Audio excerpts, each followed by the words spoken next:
Good morning, comrades. Hope you're all doing well. We're here for volume 7 of Solo Leveling. So go ahead, like, share, subscribe, comment, and we'll get started. First thing to note is that I was wrong. There are 8 light novels. I have all of them, so we will complete the entire situation with the light novels. There is a sequel called Solo Leveling Ragnarok, but I don't think it's come out in like English yet, as far as I'm tracking. So when I was confused about like 14 to 16 some odd volumes, that was the manhwa, which is Korean manga / American comic. Okay, so volume 7 starts with so the code just died in the previous book to the Frost Monarch, and so the Korean Hunters Association has a vote, and they vote for. I am terrible with Korean names, and again, I'm listening to this on audiobook, so I think it's Jin Yu, not Jin Woo, who's the main character. So I'm just gonna call him a new president. He's the guy who's been friends with Jin kind of this whole time. He's the head of the like the selection committee, not the selection committee. What is it? Like the security forces, essentially, like the group that enforces like hunter law. And he's an A rank hunter, right? Which is not as good as Ko, who was an S rank hunter, but it's still pretty good, right? As that's like the next. There's no SSR or any special bullcrap like that. Anyway, and part of the reason they chose him, or they choose him in the vote, is because he's got a good friendly relationship with Jin. And so they're like, oh, anything we do to make this guy happy, because he's essentially going to save the whole world, which we'll get to that eventually. Anyway, so Jin's excited to hear about the promotion. He's then out in Japan fighting trees to continue to level up and stuff. And he likes them because they're really tough, but they're weak as shit. And then he summons some fire wizards from his army to like burn the fucking thing down. And so what happened was, you know, he killed the giants and stuff, but there was like other breaks in the meanwhile, just kind of infusing Japan with mana. So like on the entire planet Earth, it seems like this area, this like forest that's grown up with the forest monsters and everything else, is like the number one place in the entire world infused with mana at this time. So it's a good place because there's no humans around, because they're like, nope. Because if you're, humans and mana don't like mix that well, so they get kind of turned off by the whole situation. And then it's this huge desolate area, and then there's like these monster trees so that he can just like keep growing and killing to level up his minions and do stuff like that. So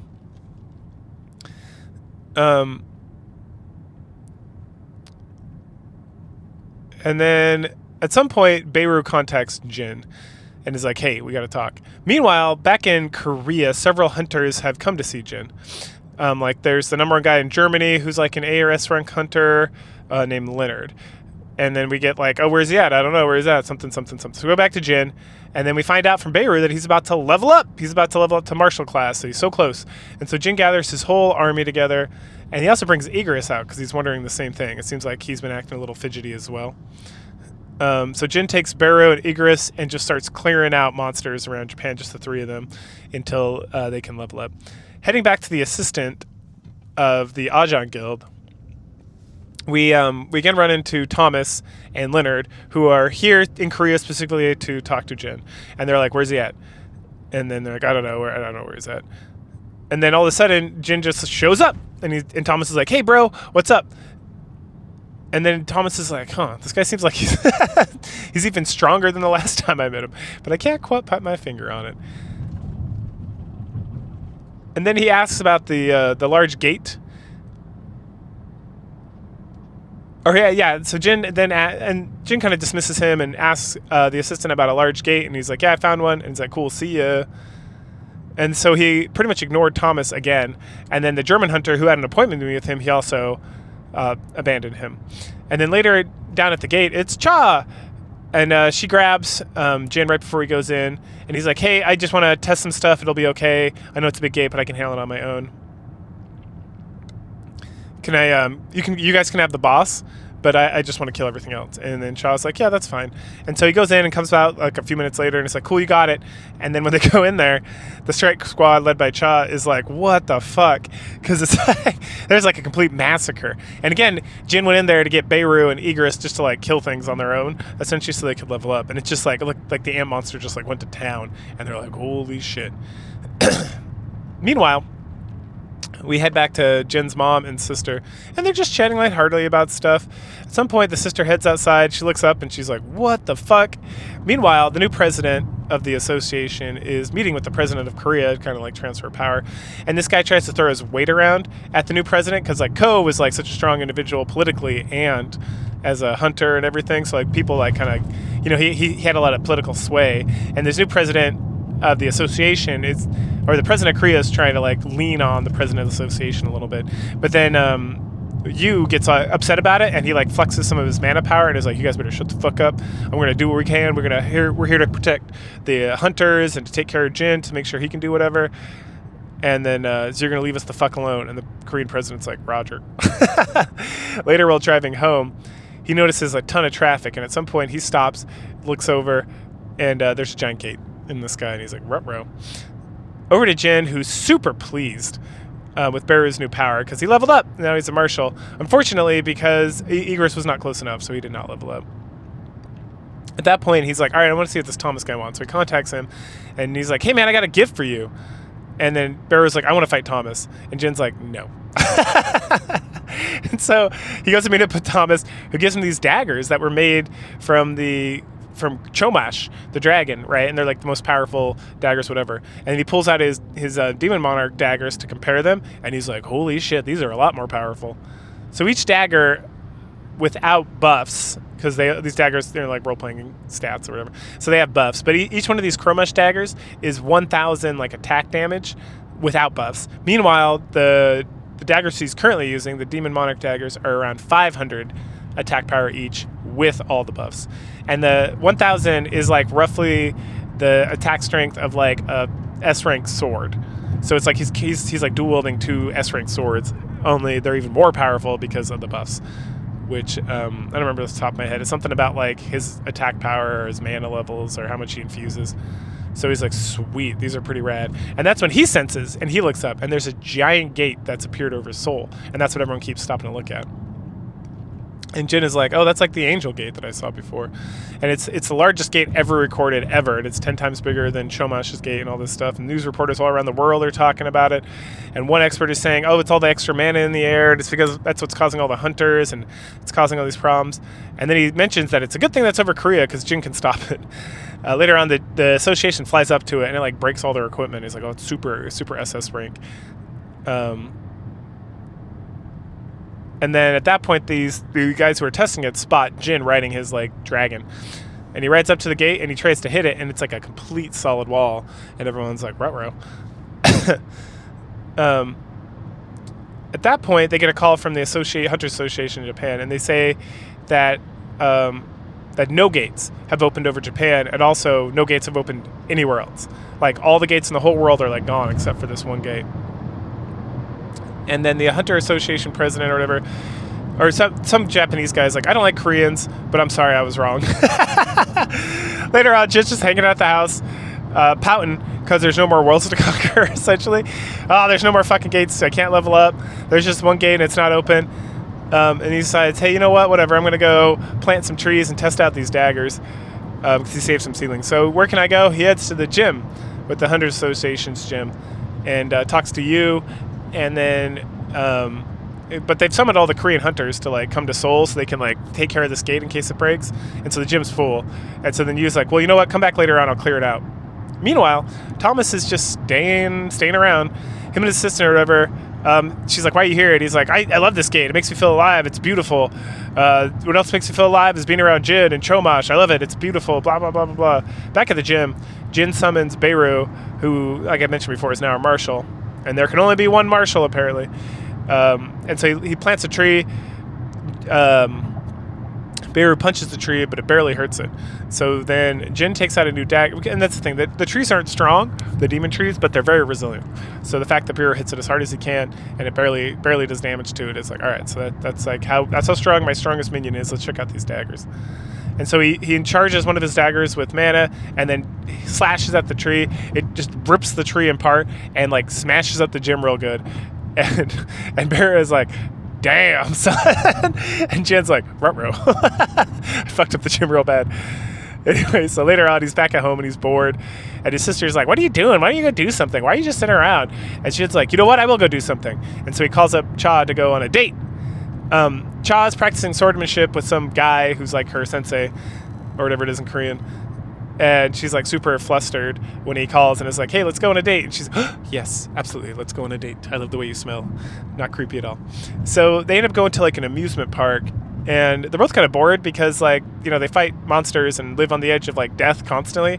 And so when they're like, yay, a roller coaster, it's just not as exciting. And so Jin's like, I got an idea. So he summons his dragon and they go on a flight. And she finds that much more thrilling and, you know, hangs on to him and stuff. And later on, they head to Japan to like his kingdom that he's established in Japan, like this crazy mana forest. And they cuddle and hold hands, and they watch the brilliant, quiet star sky. And then they fuck, assumably, presumably, because it's like the scene's like the scene goes to black, and it's like the next morning. Back over in Korea in the Hunters Association, this guy is, you know, he's leaving the guild, and he's like an A-rank hunter, and he's like, I'm the best. This is great. I feel great. Oh wait, no, he's a B-rank hunter, and he's like, I feel super strong, and I was just like a shitbag that people didn't treat me well. And then he bumps into this guy, and he's like, who are you? And the guy's like, I'm the king of beasts. And the guy's like, oh yeah, I challenge you. And then he gets murked immediately. So then, back in the association, they're trying to get in touch with Jin, because this king of beasts is just walking around killing humans all over the place, and then he's eating them. And he's going towards Thomas's hotel, and they're like, ruh-roh. Over at the hotel, the German hunter Leonard, who, he's definitely an S-rank hunter because he's like the number 12 hunter in the whole world. He sees the guy like killing dudes and whatever, and he steps up and he's like, fuck you, I'm going to stop you. But then right before the king of beasts is about to attack him, he hears a voice behind him telling him to get out of the way. Back in Japan, Jin gets, he finally gets like service after like cuddling with Cha all night after fucking. And, you know, they call him and tell him that, hey man, there's like this guy, he's king of beasts and such, and he's killing dudes and eating them, and he's fighting like Thomas, or he's heading that direction. And so Jin's like, ruh-roh. And so he tries to shadow step into his minion, but then he feels like his minion has been destroyed and sent back to the void. He's like, what? So Leonard is watching Thomas getting the shit kicked out of him. And then right before the king of beasts is about to eat Thomas, Leonard steps in and uses his super attack, which is like this dash attack or this charge attack or something. And he knocks the king of beasts back. And he's like, all right, time to die. Because the king of beasts is like, the fuck? And right before the king of beasts is about to attack Leonard, Jin shows up and knocks the king of beasts away. And then Leonard grabs Thomas and run. All right, time to fight. And right before they kind of fight, they hear a voice that mentions the Architect and the Shadow Monarch being a sneaky bunch. And at that point, the Frost Monarch shows up along with the Plague Monarch. And the Plague Monarch, the Frost Monarch is the one who killed Ko, and he's like an elf. The King of Beasts is like a big, I think he transforms into like a werewolf later. Right now, he's just kind of like a big beastly human guy. And then the Plague Queen Monarch, or the Plague Monarch, the Queen of Bugs, she is like a beautiful woman surrounded by bugs or something, but that's like a facade. Anyway, they're ready to fight. And so people around the world have been watching this fight that Thomas was in, and then all of a sudden they see Jin show up and his shadow creatures getting ready to fight the monarchs. The Frost Monarch freezes the entire shadow army immediately and then summons golems. And then the Plague Lady uses parasites to control the dead humans that the Beast Monarch, or the King of Beasts, was like taking care of. Jin kills the golems and some of the spider minions from the Plague Monarch, and leaps at the Frost Monarch, and the three of them start like going back and forth. And they, originally, it's pretty evenly matched as Jin gets some attacks in, and they go back and forth. It's like kind of like a shonen battle situation going on. And at some point, he stabs the Frost Monarch in the chest, and then the group's like completely deterred. They like back up and regroup, and then Jin hears Beru approach, and then we go back a little bit because we see the battle from Beru's, and Beru's like fucking pissed because he's like, I'm supposed to be the best. I'm the marshal. I love Master so much.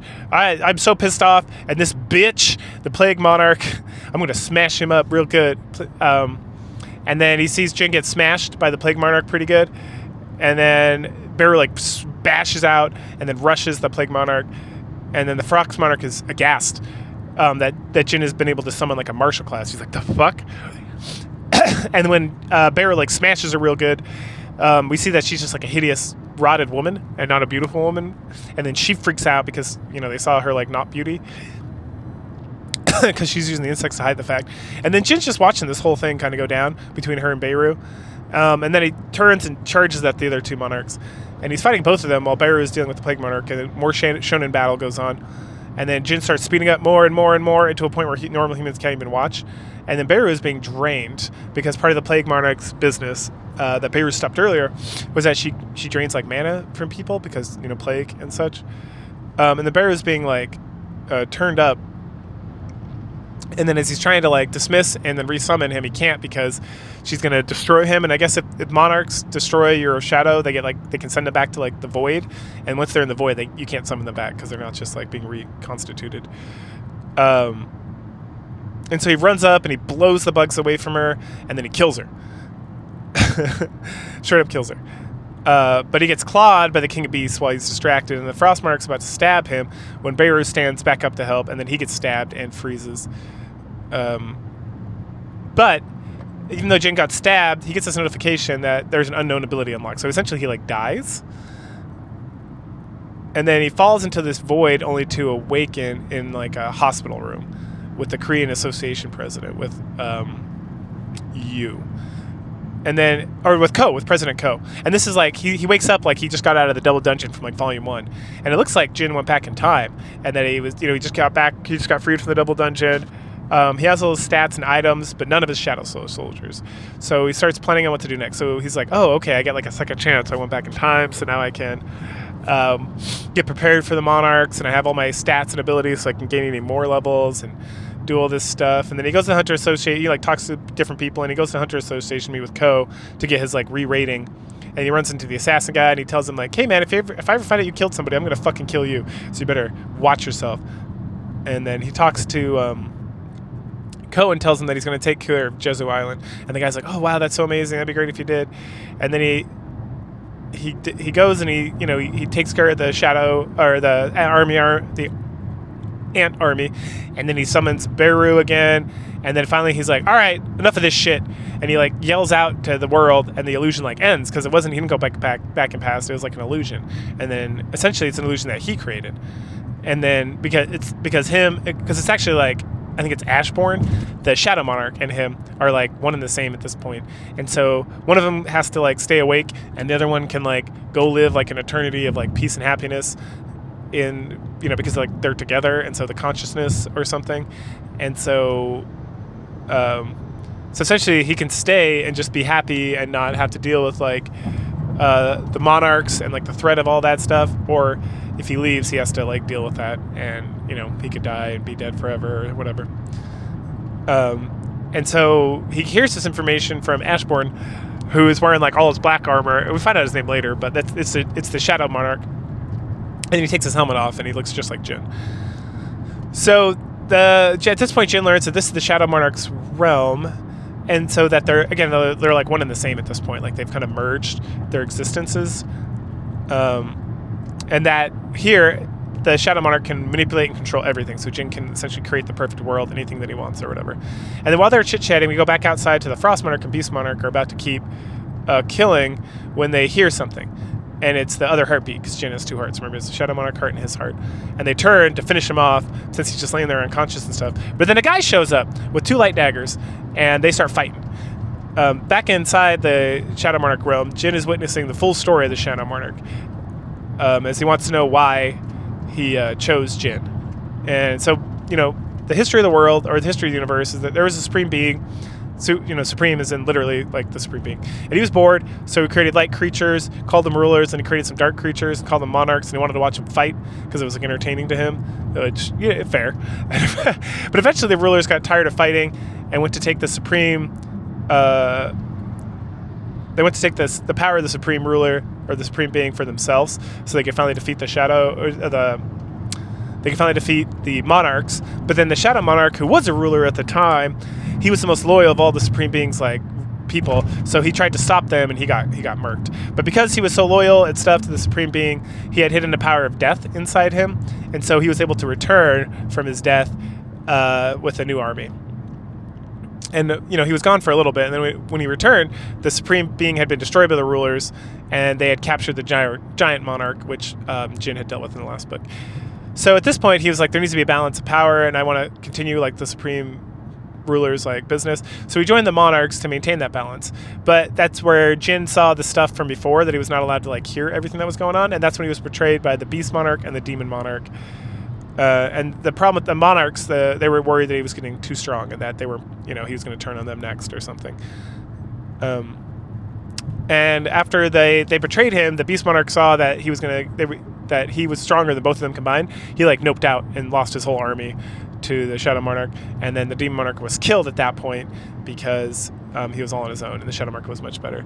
And then at this point, the Shadow Monarch's kind of like weak, and he's resting, and then that's when he gets surrounded by rulers, and he's like, oh, fuck. And then the rulers will drop to their knee, and they apologize for betraying him in the first place and like killing him when he was loyal to the Supreme Being. And then they don't want to fight anymore. That was like their whole thing. They're just like, we're tired of fighting. We don't fight anymore. And then he's like, just kill me. But they won't. And then the Shadow Monarch disappears. And then all the monarchs lose to the rulers and kind of flee the fuck out of there. At that point, the Shadow Monarch comes back, and joins the monarchs. And the orders from the Dragon King is the Monarch of Destruction are that the monarchs are not going to fight anymore, and that they're going to go somewhere to build an army where the rulers won't find them. So they search and search and search, and they find Earth, and they destroy it. But then the Shadow Monarch mentions that this has happened numerous times because rulers have like a forbidden artifact called like the Cup of Resurrection or something like that, and it allows them to reverse time. And so the rulers are trying to figure out how to like get to this Earth to like save the people and to defeat the monarchs, and they've done this like numerous amount of times. And so the current iteration is like, all right, so we can infuse the world with mana by capturing these beasts, creating gates, opening these gates, and infusing the world with mana, which will create hunters, and then the hunters will be able to stop, hopefully, the monarchs before we're able to get there. But it really hasn't like worked out so well. And so the cycle has happened a whole bunch of time, and the artifact's like almost out of power. And that certain enlightened beings, like the monarchs and the rulers, know that the world's been like reset, and so they're able to like adapt plans. And so the monarchs, every time that the rulers come up with a new plan and they reset the timeline, the monarchs are like, hold on, they reset the timeline. What are we gonna do? Okay, we did this to them, and then they're essentially like kind of in a stalemate where they keep like circling around and stuff. And then eventually the monarchs also started using human vessels to come to Earth faster than the rulers expected. And then, which is like the monarchs that you see are like these human vessels, but the Shadow Monarch and the Destruction Monarch, the Dragon King, are both like way too strong. So when they tried to take human vessels, they would like blow them up with like they were like the human vessels couldn't like handle the whole thing, and the rulers were like investing that, like essentially that's why Miss Selner saw like light reaching up with all the hunters because they were getting power from the rulers. But with Jin, he's literally becoming the Shadow Monarch, and so his power is coming from within because he's like transfiguring, something like that. And so then he teams up with the architect to make like a video game like system so that whoever gets like the power of the Shadow Monarch could be eased into the concepts and the strength and stuff, which is what happened with Jin. And part of the reason Jin was so appealing to the Shadow Monarch, does it talk about that here? Yeah, I think it does. The part of the reason Jin was so appealing to the Shadow Monarch is because he lived on the edge of death for so long, as being like the weakest E-rank hunter in the whole world, and still going and like almost dying constantly, and that's why like Judy was like helping him, and then he was able to figure out the stuff in the Architect's realm and all that stuff. And so he just showed the Architect was just going to kill him because he's weak ass, but then Ashborn, the Shadow Monarch, was like, no, let's use him. I like him. And so, he like appeased him to a point where he was like, let's do this. And then they just use video games because that was like an easier way for people to like understand what was going on, and they could kind of get the whole thing in there. And so when Jin died this time, he was able to like merge with the Shadow Monarch and unlocked like his ultimate ability. He then rises himself up and deletes the system. So when this happens, he's like fully powered up. Like there's no more leveling because the whole leveling thing was just like a tutorial on how to like control these powers and like learn how to do everything. So everything he's earned and everything he's done and all like the shop and everything was just Shadow Monarch. Shadow Monarch had some like mad fucking crafting skills. So he's able to like craft all this shit from like pure mana, like the potions and everything. So Ygritte actually is a marshal. So he gets that status back and he gets super, super powerful. Back in Korea, the Fragment of Luminosity has stopped the monarchs and that's the guy who's like fighting the monarchs. Then the monarchs charge him, but the ruler guy blocks them again, and the beast monarch says he's going to retreat. He mentions that the shadow monarch is coming back, and then the monarchs bicker for a little bit, and before the beast monarch's like, nope, adios. And then the frost monarch unlocks his true form, which is like a raging storm, and he also summons like thousands of ice soldiers. Then and then the guy's still holding us strong to like protect Jin. Right before Jin like shows up, he's like, I got this. And then Ygritte shows up and he blocks the attack. And then the Frost Monarch's like, ruh-roh. Beru also appears, and then Jin walks up. And he says, oh, the Beast Monarch tried to leave. I'll go get him later. He can't hide anywhere on Earth. I'll find that motherfucker. And the Frost Monarch tries to take advantage of Jin being distracted. But Jin opens his eyes, and everything is like at a complete standstill. So he stops the spear that the Frost Monarch's using with the ruler's authority. And then he realizes that mana just controls like everything. And so he uses his mana to silence the storm and wipes all the forces of like the Frost Monarch away. Because this guy's weak as shit, apparently. And so he's like, hey, you wait here. I'm going to take care of you, but first I'm going to go take care of the Beast Monarch. He then sinks into his shadow. Going back a few minutes, the Korean Association, the President Yu, is summoning all the guilds to go fight the two guys. And they see Jin and his homies, Ygritte and Beru, causing a lot of fear towards the Frost Monarch.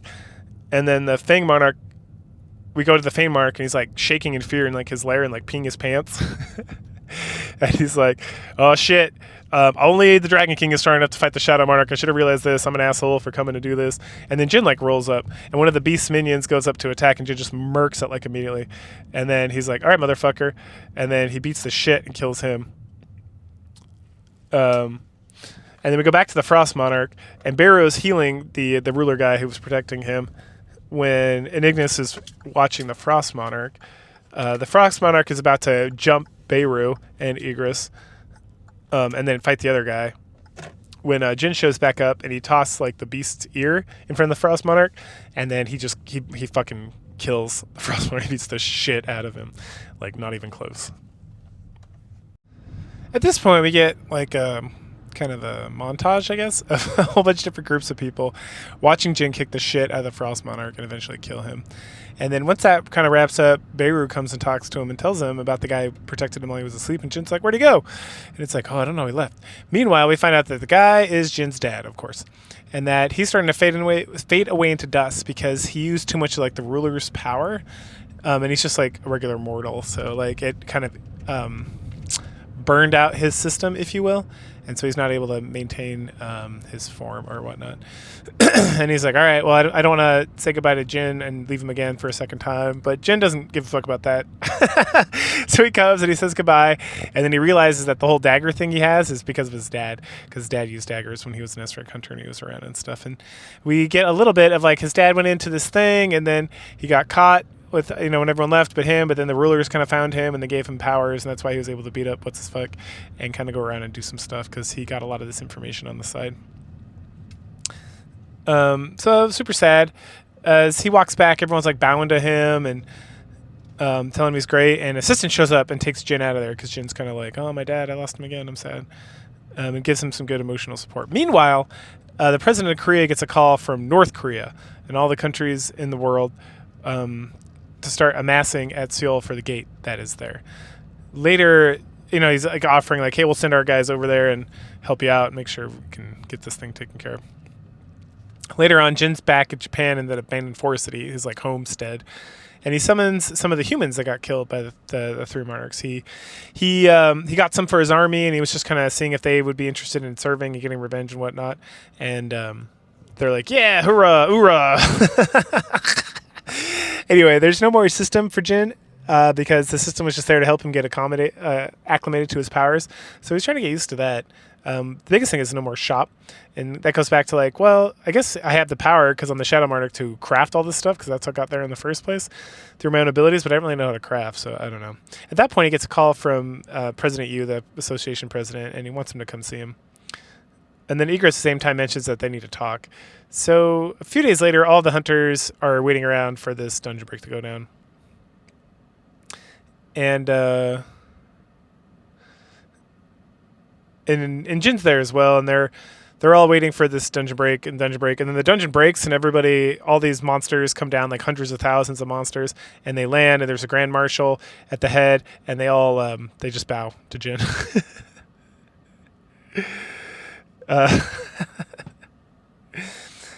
And it's part of the Shadow Monarch's army. It's like the rest of the Shadow Monarch's army. So the news anchors are all talking about Jin and his new army of like 100,000 people or whatever, and Jin took them all back to the forest in Japan, and he's testing them against each other. He wants to see Beru wants to challenge Balian, who's the Grand Marshal for the hierarchy, and also now Igris can talk and all that stuff, and he's also a marshal, but there's only one Grand Marshal, and there's a hierarchy of marshals or whatever. Meanwhile, back at the association, while they're doing whatever the shit they're doing, the Hunters Association is busy, and President Yu makes an impassioned speech because people are complaining about all the calls and everything, wanting to know what's going on, or whatever. And like, would you be happier if like Korea was destroyed by this giant dungeon break, or whatever? Anyway, back to the forest with Jin, we see that Balian, who is the Grand Marshal, has a sweet sword whip. Like, what's her name from that sword game? Or also the guy from Brotherhood of the Wolf, which is an awesome movie if you haven't seen it. It's like a French movie. And so Beru and Balian have like a shonen anime fight, but Balian wins.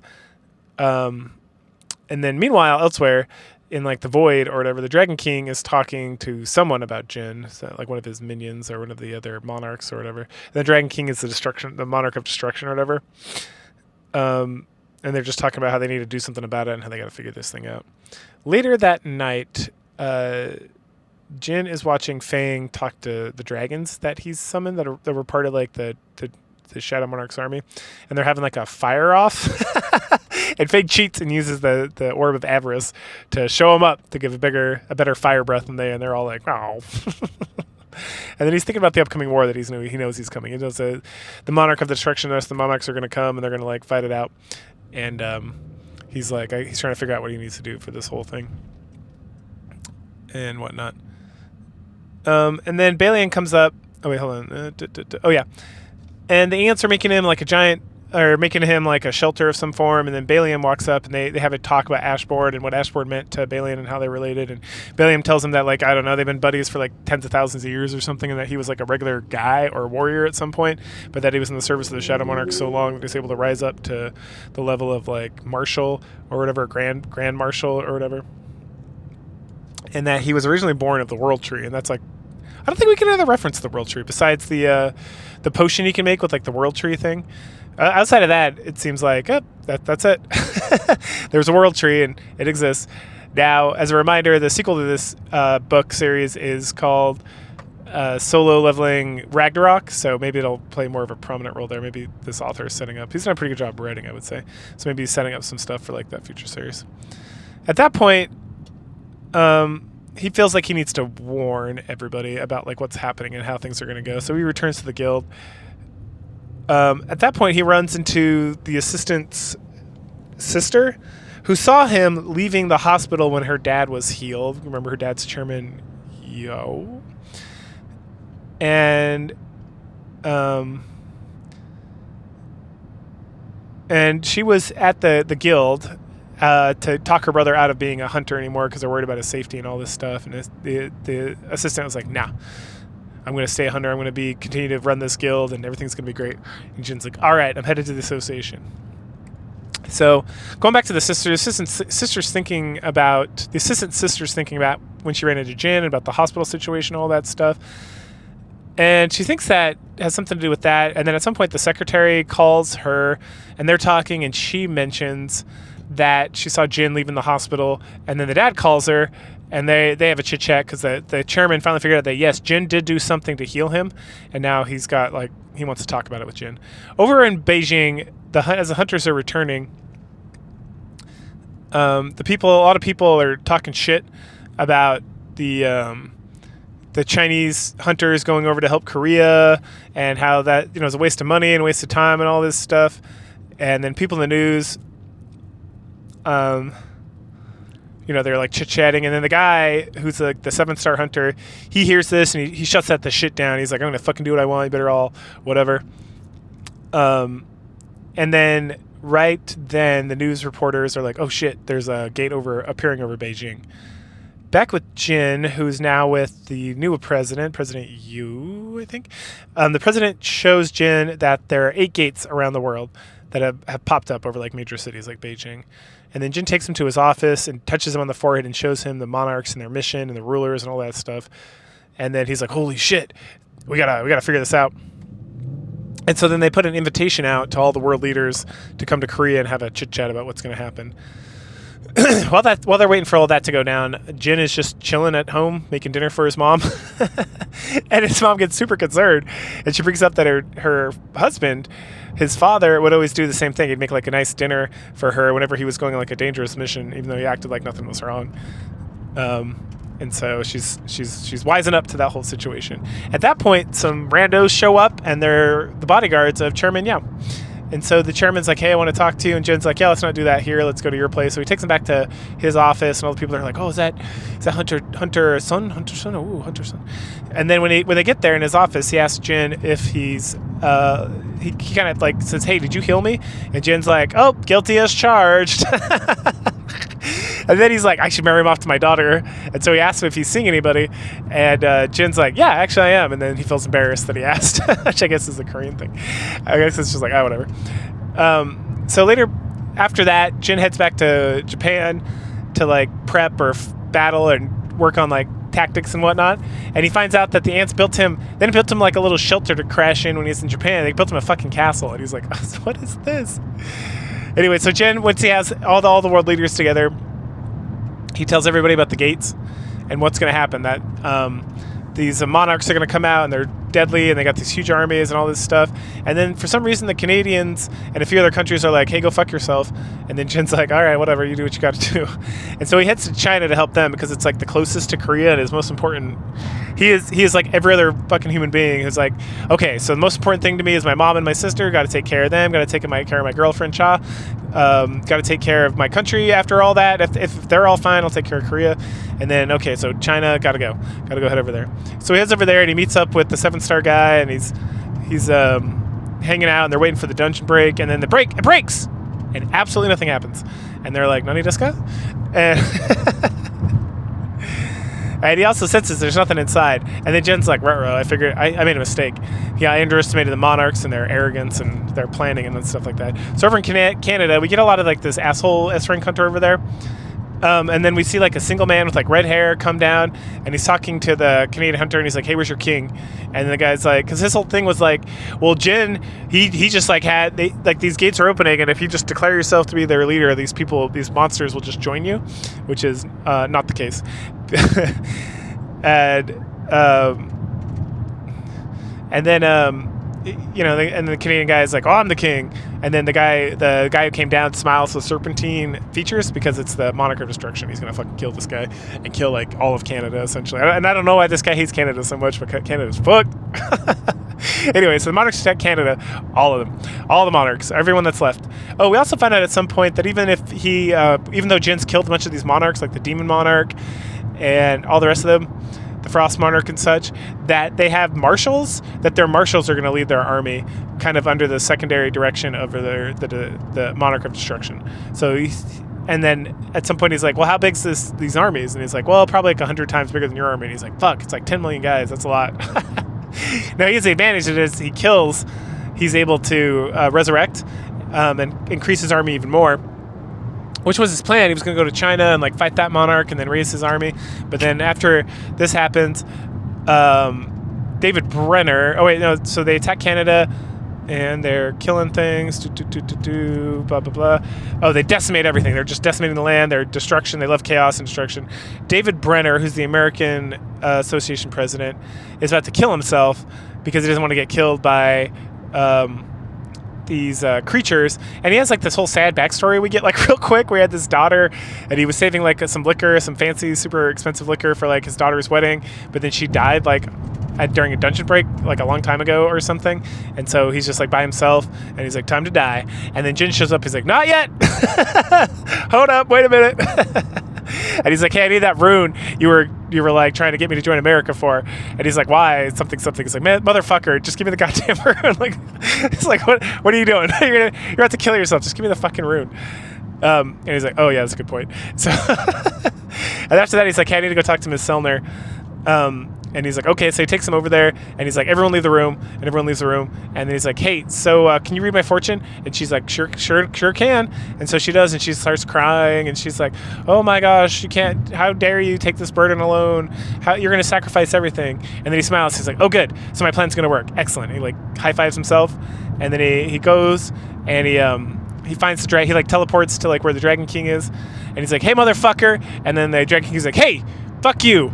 And Jin's like, fuck you, I'll come get you later. And that's the end of the book. As he teleports out of there. Oh, good stuff. Yeah, so excellent.